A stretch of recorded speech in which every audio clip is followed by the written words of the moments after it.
11월 감사의 달 두 번째 주일입니다. 다음 주일이 추수감사 주일입니다.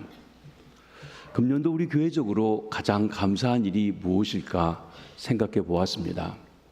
개인적으로 여러 가지 있겠지만 저는 교회적으로 우리 제4차 성전을 완성하고 들어와 예배할 수 있다는 것이 가장 큰 감사한 일이 아닌가 싶습니다. 우리 김해제일교회가 제4차 성전 새 성전에 지을 때 그 주제는 보리떡 5개와 물고기 2마리로 5,000명을 먹이고도 12바구니가 남은 성경 이야기입니다. 오늘 본문의 말씀은 우리가 성전 건축 헌금할 때도 제가 드렸던 본문이고 또 많은 내용들이 거기에 있는 것 기억합니다. 이 오병이의 기적은 고대 가야국의 수도인 김해의 면면이 흐르고 있는 시조인 김수로 왕과 인도 공주 허왕욱의 사랑 이야기와 관련이 되어 있습니다. 김수로 왕 정문의 코끼리 앞에 있는 물고기 2마리의 문양, 쌍어 문양이라고 그렇게 이야기하는 것이 그려져 있습니다. 오른쪽에 불그스름하게 되어 있는 것이 30여 년 전 있었던 문양입니다. 물고기가 특이합니다.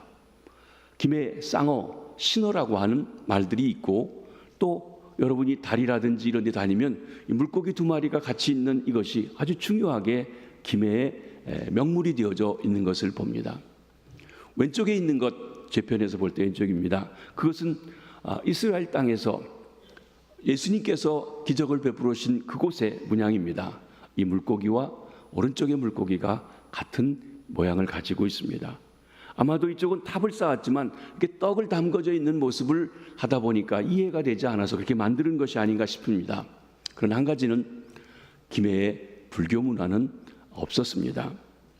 여하튼 우리 교계에서는 이 물고기 2마리, 보리떡 5개 관계가 있다고 보고 있는 것입니다. 이 오병이의 기적은 앞으로 우리 김해제일교회가 김해시에서 펴 나가려고 하는 사역과도 관계가 있습니다. 우리 교회가 속해 있는 동상동은 한때 김해에서 가장 번화하고 잘 사는 동네였습니다.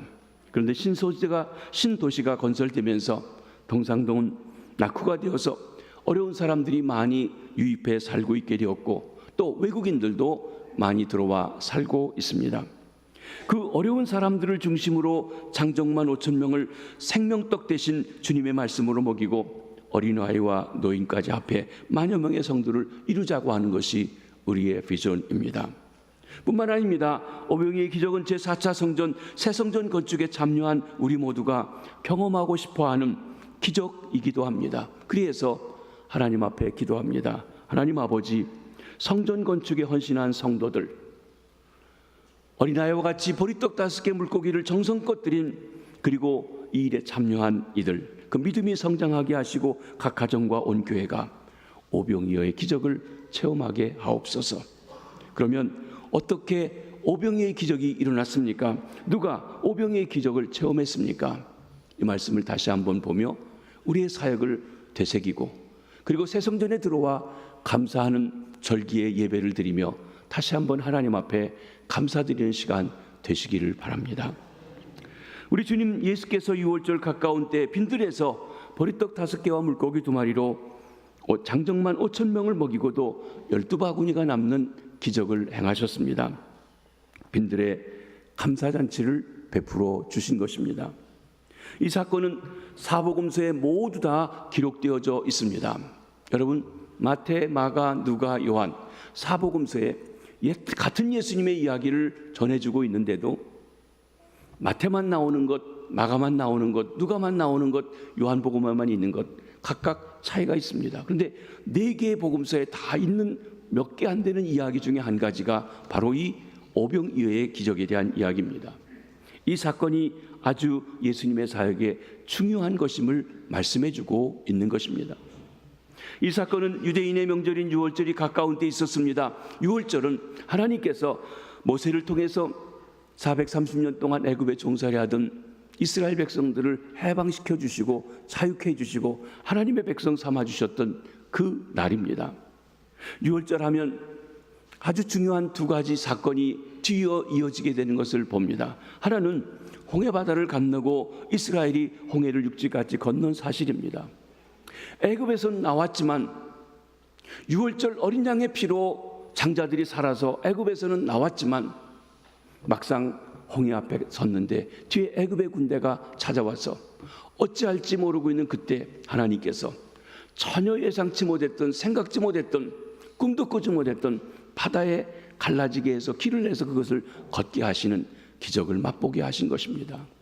때로 우리 앞에 도대체 이 문제가 어떻게 해결될지 모르는 깜깜하고 막혀있는 것 같아도 하나님이 역사하실 때 홍해에 길이 나듯이 역사하시는 것을 말씀해 주십니다.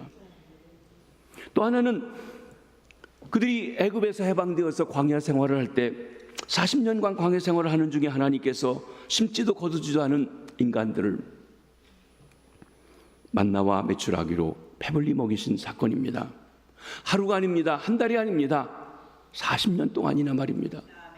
가나안 땅에 들어가서 그 땅의 곡식을 거둬서 먹을 때까지 계속해 주셨던 것입니다. 우리 주님 예수께서 유월절 가까운 때 새로운 모세가 되셔서 빈들에서 보리떡 5개와 물고기 2마리를 가지고 장정만 5,000명을 먹이고도 12바구니가 남는 기적을 행해 주셨습니다.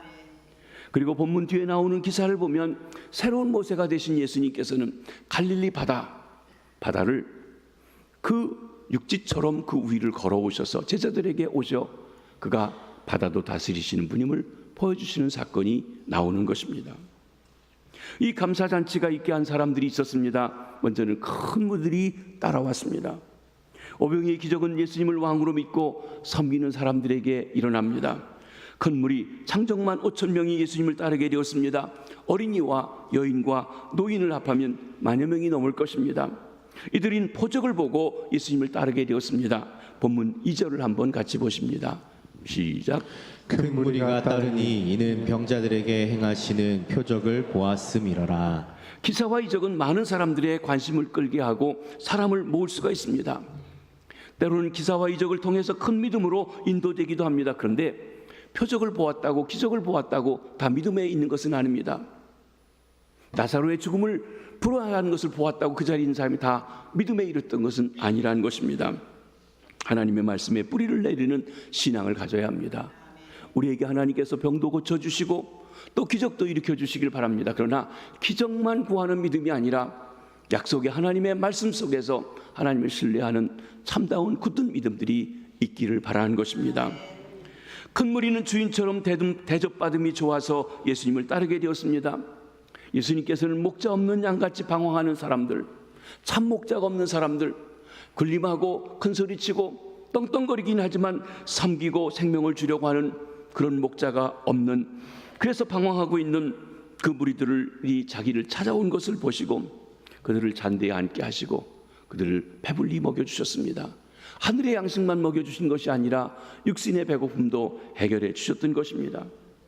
예수님은 섬기러 오셨습니다. 하나님의 아들이기에 마땅히 우리의 영광을 받으시고 섬김받아야 마땅하지만 주님은 내가 온 것은 섬김을 받으려 온 것이 아니라 섬기러 왔다고 하신 것입니다. 예수님께서 중심으로 섬겨주셨기 때문에 많은 사람들이 늘 대접받는 것이 좋아서 예수님을 따르기를 좋아했습니다. 예수님의 사랑을 받은 교회와 성도들이 사람들을 섬기고 사랑하고 인격적으로 대접하고 섬겨줄 때 더 많은 사람들이 주님 앞에 오게 되는 것입니다. 우리에게 이 섬김이 함께 하시길 바랍니다. 어떤 이유로 우리가 왔든지 주님 앞에 오신 것, 교회 나오신 것 잘 하신 것입니다. 그러나 우리가 섬김 받는 것, 대우받는 것에만 관심하고 있어서는 아니 됩니다. 이제는 성장하고 성숙하여 주님을 닮아 섬기는 자리로 가야 합니다. 우리 교회에서 직분이 중할수록 섬기는 자리로 나아가야 하는 것을 말씀해주고 있습니다. 큰 무리는 예수님을 왕으로 삼으려고 했습니다. 어찌 보면 예수님을 임금으로 삼으려 한 것은 아주 귀한 일입니다. 그런데 우리 주님 예수 그리스도는 하늘과 땅의 모든 권세를 가지신 진정 왕 중의 왕이요 만왕의 왕이신 것입니다. 그런데 그들이 찾고 있는 왕과 예수님이 되시려고 하는 왕이 다른 데 문제가 있었습니다. 당시 사람들은 육신의 문제, 빵의 문제를 해결해 줄 자로서의 왕을 생각했습니다. 예수님께서도 그들의 육신의 문제, 빵의 문제, 질병의 문제 외면하지 않으셨습니다. 그러나 우리 주님 예수 그리스도께서는 더 큰 관심을 가지고 계셨습니다. 영적인 것입니다. 죄의 문제였습니다. 하나님의 지음받고 하나님의 생명의 주관자이신데 하나님께 관심이 없고 먹고 살아가는 것, 부자가 되는 것, 출세하는 것만 관심하고 있는 그들에 대해서 하나님과의 진지한 관계를 먼저 생각하신 것입니다. 사람이 떡으로만 사는 것이 아니라 하나님의 입으로 나오는 말씀으로 살아야 한다는 것을 보여주시는 것입니다. 예수님은 그들의 죄 문제로 십자가에서 해결해 주시고 영혼을 구원하시고 나아가서 그 온 삶을 하나님 앞에 세워 하나님의 생명을 누리는, 하나님과 교제하는 아름답고 복된 삶을 이루게 하시기 원한 것입니다. 오늘날에도 예수 믿고 교회에 나오는데 목적이 다른 사람들이 있습니다. 어떤 목적으로 오셨든지 우리 주님 앞에 오신 것 잘하셨습니다. 그러나 예수님이 단지 내 사업이 잘 되는 수단이 되면 그것은 문제입니다. 내 출세를 위한 방편으로 예수님을 이용하려고 한다면 그건 문제입니다. 나 때문에 예수님이 계신 것이 아니라 이제 그것이 변화여서 예수님 때문에, 창조주 때문에, 왕이신 그분 때문에 내가 존재하는 것을 알고 그분을 섬기는 자리로 나아가는 변화가 믿음의 성숙이 있어야 하는 것입니다. 오병이어의 기적은 예수님을 따르는 사람들에게 있습니다. 예수님을 왕으로 믿고 섬기는 사람들에게 일어났던 사건입니다. 예수님을 왕으로 믿고 섬기고 따라 진정 우리 삶에 왕 대신 주님이 다스려 주심으로 오병이어의 기적을 체험하며 살아가시게 되길 바랍니다. 두 번째로 제자들이 있었습니다. 많은 무리들과 달리 늘 주님 곁에 가까이서 있었던 12제자들입니다. 오병이어의 기적은 작은 가능성 속에서 주님의 능력을 볼 수 있는 믿음이 있는 사람들을 통해서 일어났습니다. 예수님께서 많은 무리들을 가르치시고 그 사람들을 보시면서 제자들을 시험하시기 위해서, 즉 어떻게 될 것인지 아시면서 그들을 교육하시기 위해서 물어보셨다고 했습니다. 우리가 어디서 떡을 사서 이 사람들을 먹이겠느냐? 예수님께서는 인간들의 삶에서 먹는 문제, 빵의 문제가 필연적으로 따른다는 것을 아십니다. 먹고 살아가는 것 아주 중요합니다. 사업 중요합니다. 여러분, 우리가 요즘 먹는 게 풍성해서 하루에 한 끼, 두 끼 드시는 분도 있고 때로는 우리가 금식해서 40일씩 금식하는 분도 있지만 안 먹고 살아간 사람 없습니다. 먹기 위해 살아갑니다. 먹은 힘으로 살아갑니다. 먹는 문제 중요합니다. 그런데 여기 예수님께서 물으시는 초점은 그 빵의 문제를, 먹고 살아가는 문제를 어떻게 해결할 것이냐라고 하는 질문입니다. 누구에게서, 누구를 통해서 그 먹고 사는 문제를 해결할 것이냐 하는 것입니다. 너 스스로 해결할 것이냐, 하나님의 도우심, 하나님의 능력을 맛보며 살 것이냐 물어보신 것입니다. 오늘 본문의 배경이 유월절 가까운 때라고 하는 것 기억하셔야 합니다. 첫 번째 유월절 때 이스라엘 백성들이 애굽에서 나온 후에 애굽에서 그동안 가져왔던 모든 그 먹고 살아가는 것, 음식, 이것이 한 달 반 만에 다 떨어지게 되었습니다. 이제 그들이 먹을 것으로 인해 걱정해야 될 그때 하나님께서 그들이 생각도 못했고 관심도 하지 못했고 그런 것이 있는 줄 알지 못했던 무엇인가가 하늘로부터 와서 있고 이걸 먹으라고 합니다.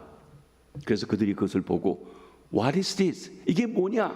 그게 히브리 말로 만나입니다. 만나, 맛있어서 만나가 아니라 뭔지 모르는 그것을 주신 건 만나입니다. 사랑하는 성도 여러분, 우리는 내 힘으로 벌어야만 먹고 산다고 생각합니다. 그런데 내 힘이 떨어졌을 때, 내가 할 수 없을 때 무엇인지 모르는 What is it? 이게 뭐냐? 만나라고 부르는 만나가 하늘로부터 내려온다는 것입니다. 이 만나를 먹어보신 경험이 있으신지요? 하나님이 공급하신 것을 체험해 보셨는지요? 그렇습니다. 장정만 60만, 한 끼가 아닙니다. 아이와 어른들, 노인까지. 원래 장정이라고 하는 건 이스라엘 사람들은 18세부터 55세까지의 남자를 얘기합니다. 거기에 어린아이가 따릅니다. 여자들이 있습니다. 노인들이 있습니다. 그러면 200만쯤 된다고 학자들은 말하고 있습니다. 200만이 넘는 사람을 한 끼가 아니라, 하루가 아니라, 한 달이 아니라 40년 동안이나 먹이셨습니다. 하나님이 하셨습니다. 어느 인간이 할 수 없는 일입니다. 우리는 그 하나님이, 저와 여러분 우리 하나님이십니다. 우리 아버지십니다. 그 하나님이 저와 여러분을 사랑하셔서 독생자 예수 그리스도를 주신 분이시기도 하십니다. 여러분, 먹고 살아가는 것 중요하지만 하나님이 책임져 주심을 믿으시기를 바랍니다. 그 유월절이 가까운 때 예수님께서 제자 중에서 제일 똑똑한 사람 중에 하나인 빌립에게 물어보십니다. 우리가 어디서 떡을 사서 이 사람들을 먹이겠느냐? 여기 우리 주님께서 뜻하신 것은 출애굽 때 만나, 유월절이 가까운 때니까 당연히 그때를 생각하고 만나를 먹여주셨던 하나님께 나오길 기다렸습니다. 그리고 하나님께서 해주실 수 있음을 믿고 나올 걸로 기대한 것입니다. 그런데 제자들의 대답은 어떠했습니까? 먼저 7절을 한번 보십니다. 시작. 빌립이 대답하되 각 사람으로 조금씩 받게 할지라도 200데나리온의 떡이 부족하리이다. 빌립은 합리적인 사람이었습니다. 정확한 사람이었습니다. 얼른 계산해보니 200데나리온의 떡이 사온다고 하더라도 부족할 것 같아요. 대단한 사람이에요. 사람을 쩍 보면 몇 명쯤 되겠다. 떡 얼마치에 몇 명 먹을 수 있고 그럼 전체가 얼마 되고 이거 전 계산 못할 것 같아요. 계산이 안 돼요. 근데 대단한 사람이에요. 주님 쭉 보니까요, 200데나리온치 떡을 사면 그저 먹고 돌아갈 정도 되겠습니다 하는 거예요. 대단한 것입니다. 한 데나리온 노동자의 하루 품삯입니다. 그러니까 200일을 한 가족이 먹고 살아갈 수 있는 그런 돈이에요. 그런데 예수님의 그 선교팀에 그 200데나리온을 쌓아놓고 있습니까? 없어요. 돈이 없어요. 또 막상 돈이 있다 하더라도 그 돈을 가지고 떡을 사올 수 있는 그런 물량이 없어요. 왜냐하면 당시에는 가난하고 어려운 때이기 때문에, 기근인 때이기 때문에 돈이 있더라도 물건이 없어요. 떡이 없어요. 그러니까 못한다는 것이에요. 정확한 계산입니다. 합리적인 생각입니다. 이거 우리에게 필요합니다. 그런데 여기에 약점이 있다는 것이에요. 그것은 상황은 정확하게 파악했지만 해답은 없어요. 예수님은 이들을 먹이라고 하셨는데 제자들의 답은 무엇입니까? 빌립의 답은 뭡니까? 주님, 우리 돈 없어요. 돈 있어 떡이 없어요. 우리 못해요. 돌려보내십시다. 근데 예수님은 너희가 먹을 걸 주라고 말씀하십니다. 인간적인 차원에서 합리적으로 생각하고 있습니다. 그러나 우리 신앙인은 인간의 지각을 뛰어넘어서 역사하시는 하나님의 차원, 하나님의 일하심을 바라보고 나갈 수 있게 되기를 바랍니다. 우리가 어디서 떡을 사서 이 사람들을 먹이겠냐고 한 예수님의 질문에 대한 빌립 대답은, 선생님, 제가 계산해 보니 우리로서는 불가능합니다. 할 수 없습니다. 못합니다. 그것은 정확하고 합리적인 대답이었습니다. 우리가 제일 쉽게 할 수 있는 대답이 무엇인 줄 아십니까? 뭐 하자고 하면 못해요. 할 수 없어요. 돈이 없어요. 하지 맙시다. 그게 제일 쉬워요. 혹시 여러분이 믿음이 안 돼서 어떤 일을 할 때 못하시겠으면 가만히 계시면 됩니다. 그런데 내가 못하는 건 누가 하겠다는 걸 싫어가지고 다 못하게 만들려고 하는 그런 습성이 우리에게 혹 남아있는 사람들이 있습니다. 하나님께서 하시도록 두셔야 합니다. 여러분, 빌립의 대답이 정확하고 합리적인 대답이었습니다. 그러나 신앙적인 대답은 결코 아니었습니다. 인간의 한계를 뛰어넘어 역사하시는 주님의 능력을 바라보는 대답이 아니었습니다. 유월절 가까운 때, 유월절이 어떤 절기인지 알고 있는 믿음의 후손들의 입장에서 전혀 그때를 기억하지 못하는 그런 인간적인 대답일 뿐이었습니다. 광야에서 만나를 백성들에게 40년 동안이나 먹이셨던 하나님을 바라보는 신앙은 더더욱 아니었던 것입니다. 예수님께서 빌립과 이야기하고 있는 동안에 빌립과 같은 동네 벳세다 사람인 안드레가 한 작은 소년을 데리고 왔습니다. 그리고 예수님께 묻습니다. 한번 본문을 직접 보시겠습니다. 9절입니다. 시작. 여기 한 아이가 있어 보리떡 5개와 물고기 2마리를 가지고 있나이다. 그러나 그것이 이 많은 사람에게 얼마나 되겠사옵나이까. 어떻게 보면 이 안드레는 참 답답하고 맹한 사람입니다. 아니, 장정만 5,000명이나 모여있는 이 사람들 앞에 그 보리떡 물고기 2마리 있는 조그만 어린아이의 도시락, 이거 내놔서 어쩌자는 거예요. 누구 코에 붙이자는 거예요. 차라리 없다고 뒤로 해가지고 그냥 돌려보내면 좋을 텐데 그거 왜 내놓냐고요. 누구 코에 붙이라고 내놔요.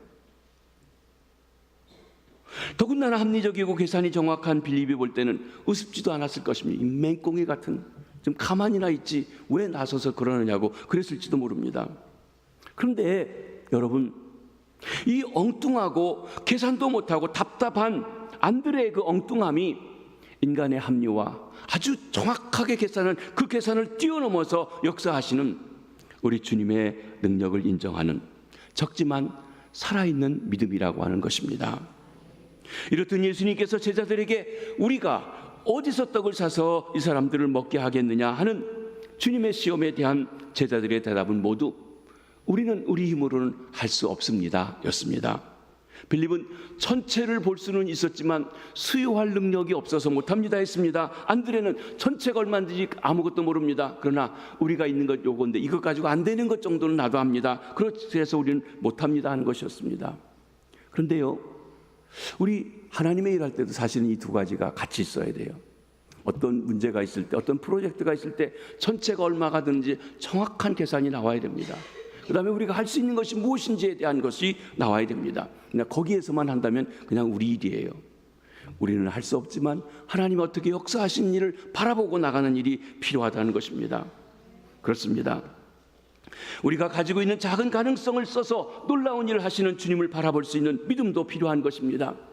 우리는 분명 합리적이고 정확한 계산을 해야 합니다. 그러면서도 작은 가능성을 볼 수 있고 전능하신 주님의 능력을 바라볼 수 있는 믿음이 있어야 하는 것입니다. 그때 오병이어의 기적을 맛볼 수가 있는 것입니다. 여기 세 번째로 어린아이가 있었습니다.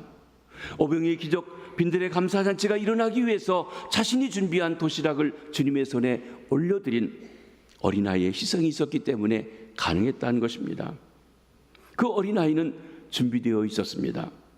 보리떡 5개, 당시 가난한 사람들이 먹는 보잘것없는 음식이 보리떡이었습니다. 물고기, 여기 옵살리온이라고 하는 것은 일반적으로 물고기를 이야기하는 익수스가 아닙니다. 익수스는 그래도 큰 물고기라면 여기 옵살리온은 작은 물고기예요. 보잘것없는 것입니다. 확실히 보리떡 5개, 물고기 2마리라고 하는 것은 보잘것없는 음식입니다. 그러나 비록 보잘것없는 음식이라 할지라도 준비되어 있었기 때문에 쓰임받았습니다. 여러분, 왜 주님이 나를 안 써주시냐고 말하지 말고 준비하고 계십시오. 준비하고 계시면 때가 되면 주님이 써주실 줄 믿습니다. 목회하면서 보니까 하나님께서요, 목회자들도 준비되어 있으면 뭐 제주도에 있든지 강원도 산골에 있든지 어디 처박혀 있어도 하나님께서 다 끄집어내서 쓰시는 것을 봅니다. 하나님의 교회에서도 여러분이 준비되어 있으면 하나님께서 필요에 따라서 써주시는 줄 믿으시길 바랍니다.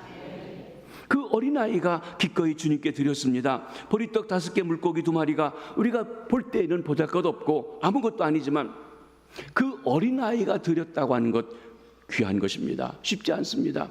특별히 어린아이들의 속성이 어떻습니까? 자기중심적입니다. 자기만 합니다. 남을 배려하지 못합니다. 한번 소유하면 내놓지 않으려는 경향이 있습니다. 드림에는 희생이 따릅니다. 희생이 없이는 기적이 없습니다.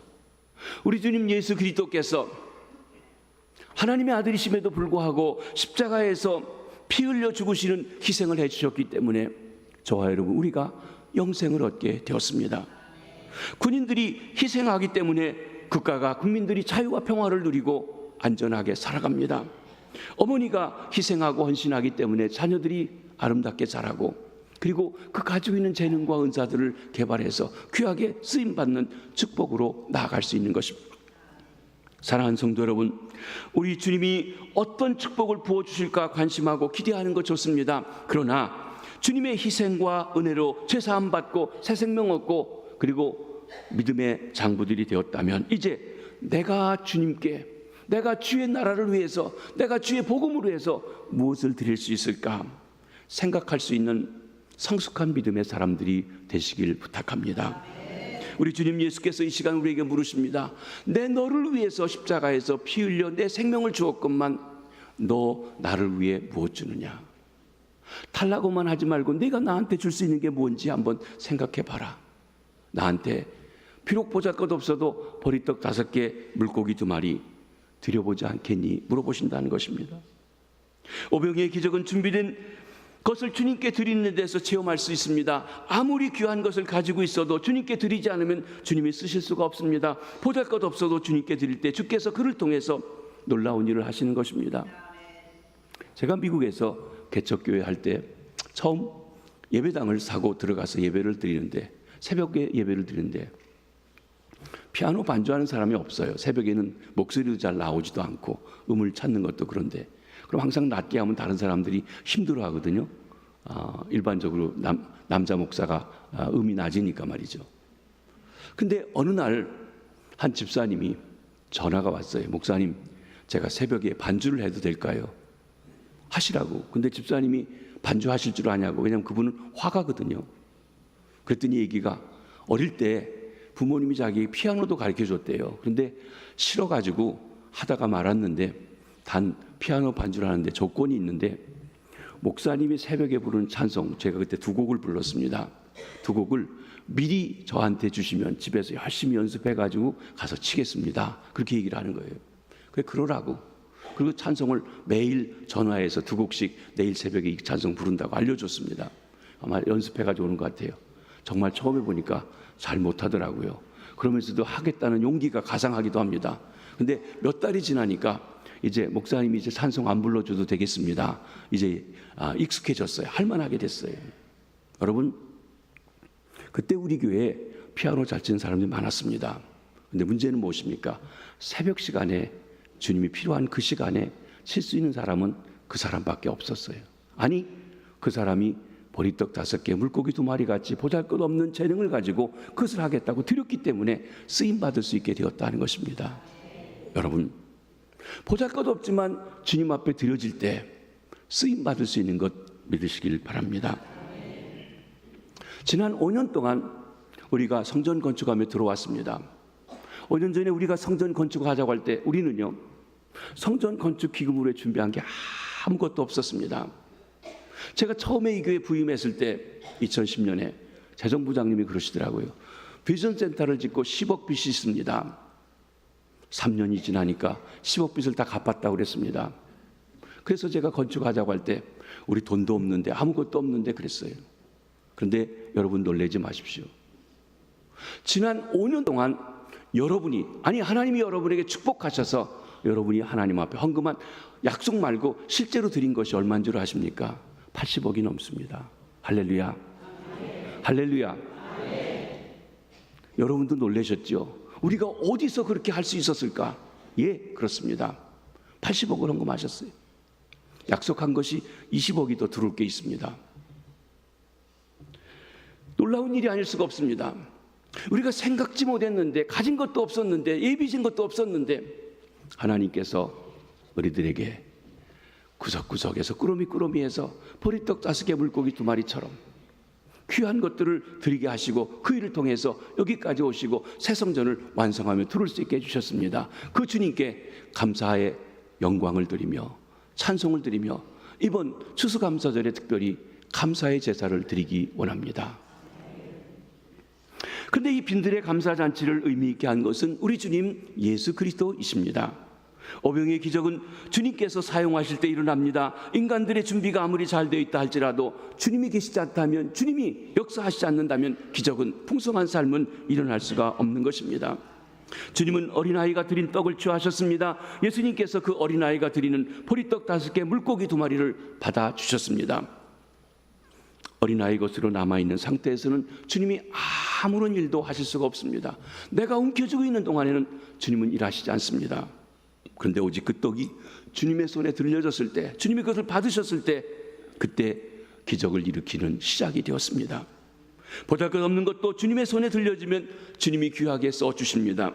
쓸모가 있는지 없는지에 대한 판단은 우리 주님께서 하십니다. 주님의 손에 들려지는 것이 중요합니다. 그때 기적이 일어나는 것입니다. 사랑하는 성도 여러분, 나는 무엇을 주님의 손에 들려드리고 있는지요?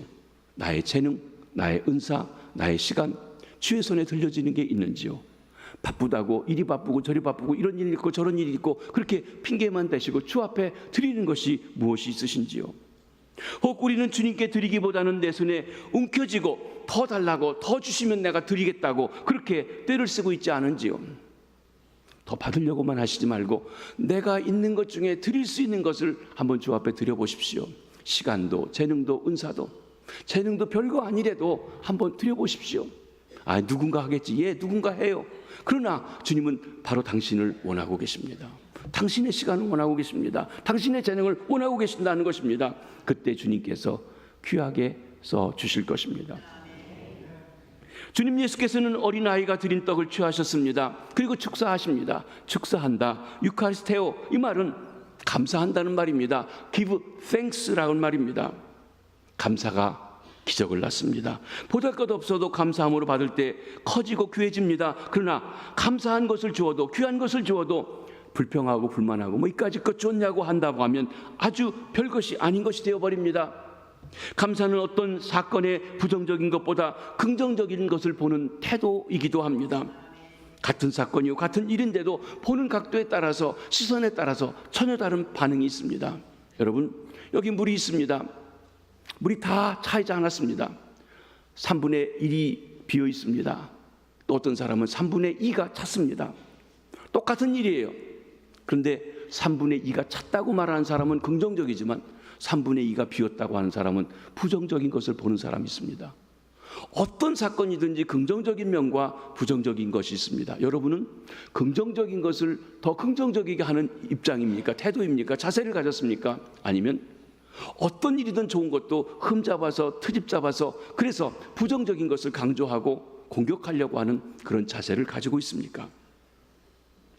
성경은 우리에게 말씀하십니다. 항상 감사해라. 쉬지 말고 감사해라. 범사에 감사하라.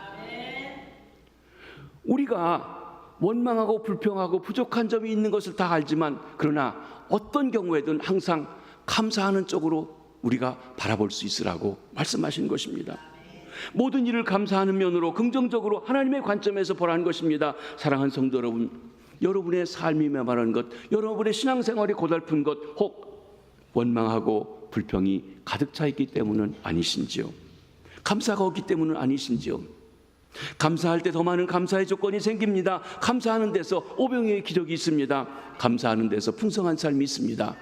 이 감사의 계절에 특별히 이번 주, 다음 주 추수감사절 앞두고 지금까지 하나님이 내게 베풀어 주신 은혜를 세워보시면서 감사의 조건을 찾아 감사하시기 바랍니다.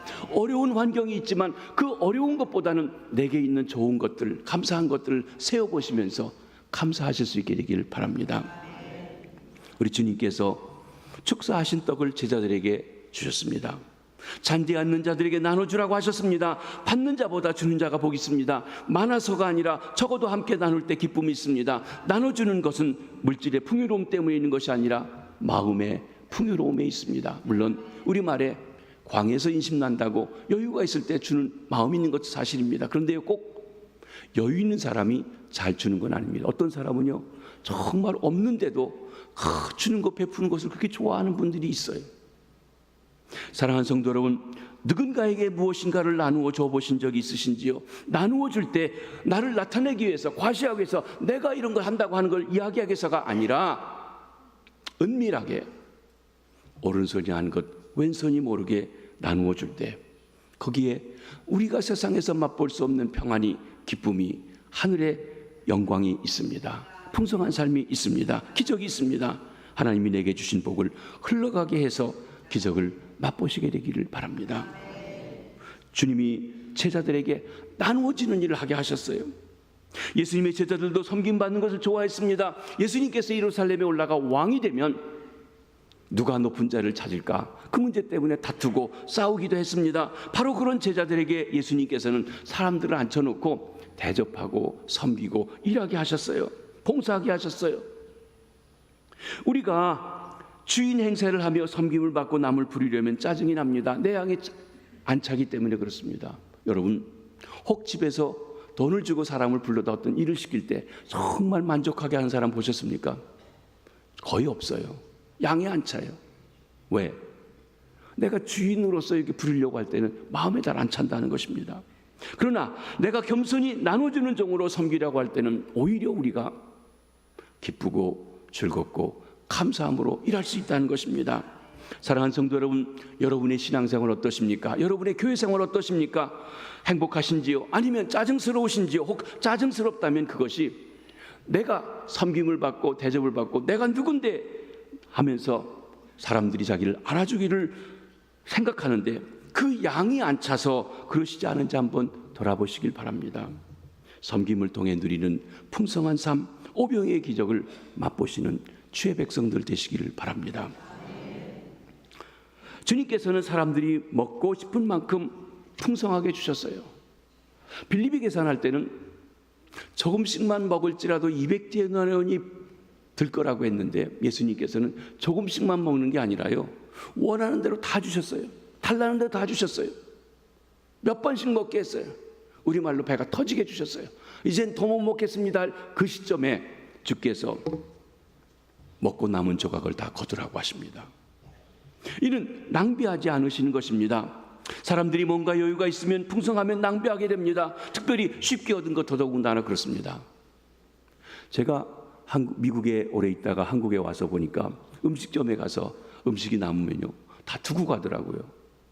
미국 문화는 음식이 남으면 싸줍니다. 먼저 이 웨이터가 와서 그럽니다. 이거 싸드릴까요? 하고 물어봅니다. 그리고 거의 당연히 싸가는 걸로 알아요. 근데 한국은 처음에 와서 이거 많이 남아서 싸달라고 그랬더니 목사님 그거 왜 싸갑니까? 그러더라고요. 체면 문화라 그런 것 같아요. 체면이 있지 그런 남은 거나 싸가지고 댕깁니까? 그러는 것 같아요. 근데 저는 실용적이라 그러죠. 먹을 수 있는 건데 왜? 내가 돈 주고 산 건데 왜 두고 가야 합니까? 싸가지고 갈 수 있지. 주님은 말씀하십니다. 하나님이 주셨다고, 많이 주셨다고 낭비하지 말라는 거예요. 배불리 먹으세요. 풍성하게 하세요. 그러나 낭비하지는 말라는 것이에요. 이 교회같이 공공시설을 보게 되면 낭비가 많습니다. 화장실에 우리가 여러분의 손을 닦고 이 종이 휴지를 놨는데요, 어떤 사람 옆에서 보면요, 제 가슴이 철렁철렁하는 것 같아요. 왜냐하면 종이를 막 뽑아요. 한 대여섯 장 뽑는 것 같아요. 그리고 쓱 하고서 버려요. 내가 해보니까 한 장은 조금 부족하면 두 장이면 충분한데 한 대여섯 장 뽑는 것 같아요. 그래서 쓱 해가지고 버려요. 그것도 열심히 닦는 것도 아니고. 자기 집에 것도 저럴까 이런 생각이 들어요. 교회 거니까 저렇게 그냥 막 쭉쭉쭉 뽑아 쓰지. 여러분, 새벽기도 끝나고 불 끄고 다니신 분 있습니까? 우리 권사님 중에 한 분 나가시면 불 끄고 정리하시는 분 계신 거 제가 압니다. 대개 불 켜고 들어오는 건 쉬운데 불 끄고는 잘 안 다니세요. 그 누가 하겠지. 여러분, 우리 적은 거 하나라도 아낄 건 아껴야 돼요. 우리가 예배를 드리고 활동할 때 제약을 받는 거 원치 않습니다. 원하는 대로 하고 풍성하게 하고 여유 있게 하는 거 좋습니다. 그러나 낭비는 하시면 안 돼요. 낭비는 아닌 거예요. 우리가 아이들에게 또는 외국인들에게 어떤 사역을 할 때 풍성하게 해주는 거 좋습니다. 그러나 낭비하지는 말아야 합니다. 그렇습니다. 이것은 주님께서 주신 축복을 소중하게 여기는 태도입니다. 우리 주님께서 허락하신 축복들 그 하나하나를 소중히 여기는데 풍성한 삶의 비결이 있습니다. 오병이의 기적을 맛볼 수가 있다는 것입니다. 우리 김해질 교회는 오병이의 기적을 주제로 해서 제4차 성전을 완성하고 들어와 새롭게 신앙생활하고 있습니다. 이 성전에 들어와 신앙생활할 때마다 여러분들이 오병이의 기적을 체험하고 오병이의 기적을 생각하고 날마다 그 기적이 여러분의 삶에 있어지시기를 바랍니다. 다음 주일은 성전 건축 후 처음 맞이하는 추수감사주일입니다. 이런 일이 없어도 우리가 감사해야 되지만 이번에는 더욱 큰 감사를 주 앞에 드릴 수 있게 되기를 바랍니다. 특별히 하나님, 우리가 무엇이 간데 우리 이것을 이렇게 써주셨습니까? 하나님, 우리에게 이 크고 놀라운 일을 축복해 주셔서 우리가 지난 5년 동안 우리가 80억을 정말 드렸다고요? 경상비를 제대로 쓰고도 80억을 더 드릴 수 있었다고요? 정말 감사합니다. 그렇게 축복해 주셔서 감사합니다. 그러면서 더 감사하수 나갈 수 있게 되길 바랍니다. 우리의 보리떡 5개 물고기 2마리 보잘것없는 헌신을 써주셔서 아름답고 귀한 성전 건축을 이루신 하나님께 감사드리시기 바랍니다. 그런데 우리가 들어와 예배를 드리지만 해결해야 될 일들도 남아 있습니다. 은행에 융자한 것 갚아야 될 짐도 있습니다. 우리 체육관, 우리가 2년 동안 거기서 몸담아서 예배를 드렸던 곳입니다. 우리 다음 세대를 위해서 또 주민들을 위해서 체육시설을 하려고 하는데 우리가 7월 8일 이곳에 옮겨오고 지난 4개월 동안 아무 손도 대지 못했습니다. 마루를 깔아야 무슨 일을 할 수 있는데 깔지 못하고 있어요. 제가 알아보니까 마루 까는데 한 7천에서 8천만 원 정도 필요하고, 그 다음에 체육시설 뭐 농구대라든지 배구대 이거 하는데 한 3천만 원쯤 한 1억 정도가 드는 것 같아요. 혹 여러분 중에서 못하실 분은 그냥 가만히 계시면 되고 혹 하실 만한 분이 있으시면 누군가가 해주시면 좋겠어요. 누가 기증했다고 써드려도 좋겠어요. 그래요. 그래야 우리가 좀 마무리가 되어서 그 시설도 이용할 수 있는데 지금은 우리가 당장 그 일을 어떻게 시작하기가 좀 어려운 그런 부분이 우리에게 있다고 하는 것입니다. 사랑하는 성도 여러분, 우리가 드려서 다 끝난 것이 아니라 지속적으로 내 보잘것없는 보리떡 5개, 물고기 2마리, 때로는 그것이 재물일 수 있고 재능일 수 있고 또 시간일 수 있지만 그것을 드려서 하나님께서 그를 통하여 놀라우게 역사하시는 그 오병이어의 기적을 맛보시는 역사가 있으시길 바랍니다. 빈들의 감사잔치, 오병이어의 기적, 이 감사 정신을 통해서 풍성한 삶을 살아가시며 이 땅에서 새로운 역사를 이루어가시는 우리 김해제일교회 성도님들 다시 되시길 주의 이름으로 축원합니다. 기도하겠습니다. 하나님 아버지 감사합니다.